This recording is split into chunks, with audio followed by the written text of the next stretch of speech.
Concordância. Vamos resolver uma questão do IDECAN 2017, aplicada a Sejuque, Rio Grande do Norte. Existem palavras que possuem regras diferentes quanto à concordância de acordo com a classe gramatical a qual pertencem, como ocorre com o termo meio em implica reconhecer que somos meio cegos.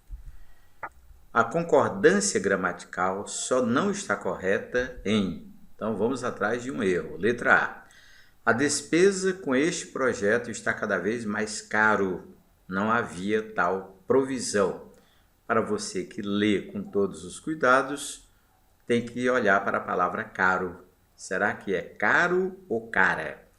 Na letra B de bola, digo que aquelas pessoas são bastante cuidadosas em relação ao trabalho que executam cotidianamente.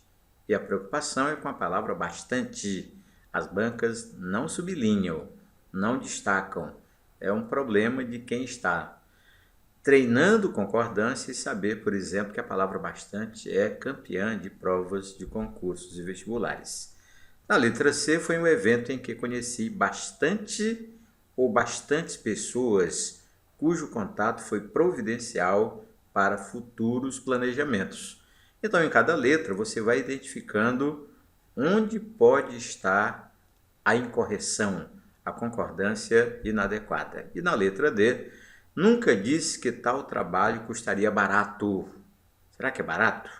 Pelo contrário, exige disponibilidade para grandes investimentos.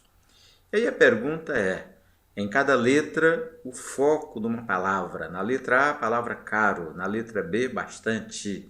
Na letra C, bastantes, no plural. E na letra D, barato. É concordância previsível. Por quê? Porque as bancas valorizam muito. Quem tirou essas dúvidas a respeito de muito, pouco, bastante, mais, menos, caro, barato, meio, são palavras previsíveis em provas de língua portuguesa. Se você ficou com a letra A, pronto, você já está de parabéns. A despesa está cada vez mais cara. Não cabe aqui a palavra caro. Mas o objetivo da aula é discutir com você como é que se emprega corretamente barato e caro, palavras do dia a dia e por isso mesmo muito presentes em provas de língua portuguesa. Vamos lá. Quando você lê a despesa está caro, não sei, parece até que o brasileiro nem comete esse erro na fala. Por quê? Porque você tem despesa, cara, despesa substantivo, cara naturalmente no papel de adjetivo. Olha os componentes desta frase, desta oração. A despesa é o artigo mais o substantivo, fazendo o papel de sujeito, coisa que você dá conta de deduzir. O verbo estar, famoso verbo de ligação nesta frase. Então a palavra cara é adjetivo, está fazendo o papel de predicativo do sujeito. Nada mais natural do que fazer concordância do predicativo com o próprio sujeito. A pergunta é, vai ser sempre assim? Resposta, não, porque essa lógica só ocorre com os verbos de ligação. Então, se você usar a palavra caro ou a palavra barato numa frase com verbo de ligação, teremos a concordância da palavra com o predicativo. Teremos a concordância da palavra, que é predicativo, com o próprio sujeito. Portanto, vão ser tratadas como adjetivos. Se o verbo não for de ligação, naturalmente as palavras serão tratadas como advérbio. E aí advérbio, compreenda bem, são palavras, ou advérbio é palavra invariável. Então vamos insistir, ainda com barato e caro. Os móveis estão caros ou os móveis estão caros? Acho que é do dia a dia. Todos nós ficamos com a segunda frase. Mas qual é o motivo? Os móveis é artigo mais substantivo, fazendo papel de sujeito. O verbo é de ligação. Então, quando essa dupla ocorre, sujeito, verbo de ligação, a palavra caro é adjetivo. Naturalmente, é o predicativo do sujeito. Então, móveis caros. A concordância normal do adjetivo com o substantivo. Ou ainda, do predicativo do sujeito com o sujeito. Tranquilo até aí? Mas se fizermos a frase usando o verbo custar, que não é de ligação, um alerta interessante a respeito do verbo custar é que em nenhum momento ele será tratado como verbo de ligação. Então, quando você lê que os móveis custam caros, não sei, parece que até o ouvido estranha muito que os móveis custam caros. Naturalmente, os móveis custam caro. Por que agora não foi para o plural? Continuamos com artigo mais substantivo fazendo o papel de sujeito. Então, essa parte não mudou. O que mudou de verdade foi o verbo, que agora é intransitivo. E sendo o verbo intransitivo, a palavra caro vira advérbio, e advérbio é palavra invariável, a função de adjunto adverbial. Você não pode fazer concordância do advérbio com o substantivo, que é uma concordância absurda, sempre foi proibida. Percebeu? Então vamos insistir numa outra frase. Vendeu barata a casa ou vendeu barato a casa? Onde está o segredo? Temos de concordar com casa? Quem nos dá essa segurança? É o verbo. Você está olhando para um verbo transitivo direto.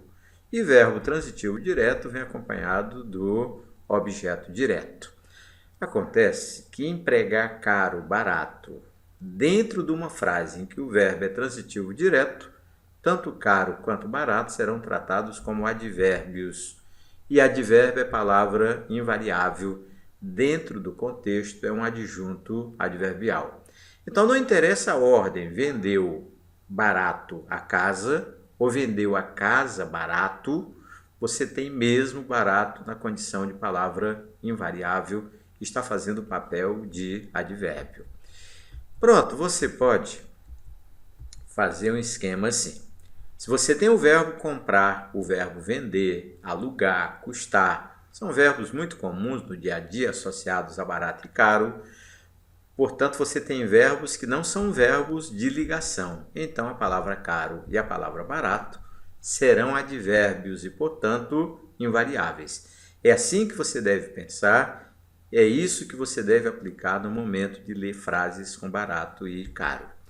Olha a outra lógica. Se barato e caro estiverem associados a ser, estar, ficar, parecer, que são famosos verbos de ligação, então você tem caro, cara, caros e caras, e você tem barato, barata, baratos e baratas. Ou seja, você tem essas palavras fazendo papel de adjetivo, e lembra o que é adjetivo? É sempre uma palavra variável. Então essa é a lógica de leitura na hora de decidir a concordância de barato e caro. Tranquilo, não é? Então vamos discutir uma outra palavra cobrada no texto ou cobrado na questão da prova. É a palavra bastante. As pessoas são bastante cuidadosas. Será que falamos assim no dia a dia? As pessoas são muito cuidadosas. Eu acho que um dos segredos é esse, trocar a palavra bastante pela palavra muito, para você sentir se ela tem de ser usada no masculino, no feminino, no singular ou no plural. Qualquer criança diria as pessoas são muito cuidadosas. Não há a lógica de pessoas muitas cuidadosas, é uma lógica forçada. Então agora você emprega a palavra bastante, as pessoas são bastante cuidadosas. Qual é o contexto?